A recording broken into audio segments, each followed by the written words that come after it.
ખાનપુર ગામે heart foundation અને research institute દ્વારા વૃક્ષ મંદિર નિર્માણનો એક અનોખો કાર્યક્રમ યોજાયો. દહેગામ તાલુકાના ખાનપુર ગામમાં વૃક્ષ મંદિર નિર્માણનો એક અનોખો કાર્યક્રમ યોજાયો હતો. હાર્ટ ફાઉન્ડેશન અને રિસર્ચ ઇન્સ્ટિટ્યૂટ સમસ્ત ખાનપુર ગ્રામજનો અને વિચરતા સમુદાય સમર્થન મંચના સંયુક્ત ઉપક્રમે યોજાયેલ આ કાર્યક્રમમાં ધારાસભ્ય બલરાજસિંહ ચૌહાણ અને જિલ્લા કલેક્ટર મેહુલ દવે ઉપસ્થિત રહી ગ્રામજનોના આ સામૂહિક વન નિર્માણ કાર્યક્રમના પુરુષાર્થને બિરદાવ્યો હતો.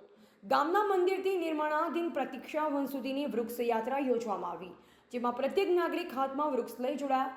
ત્યારબાદ ઉપસ્થિત દંપતીઓ દ્વારા વૃક્ષની પૂજા કરવામાં આવી અને ત્યારબાદ સૌ ગ્રામજનોએ પ્રતીક્ષા વનના નિર્માણ માટે સામૂહિક વૃક્ષારોપણ કર્યું.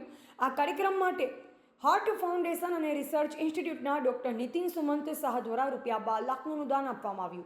આ અવસરે પ્રાંત અધિકારી શ્રી બ્રિજેશ મોડિયા, વિચરતા સમુદાય સમર્થન મંચના ટ્રસ્ટી શ્રી મિત્તલબેન પટેલ, નીતિનભાઈ પટેલ, ગામના સરપંચ શ્રી કેડી પટેલ સહિતના અગ્રણીઓ ઉપસ્થિત રહ્યા અને વૃક્ષારોપણના સમૂહ કાર્યક્રમમાં સહભાગી બન્યા.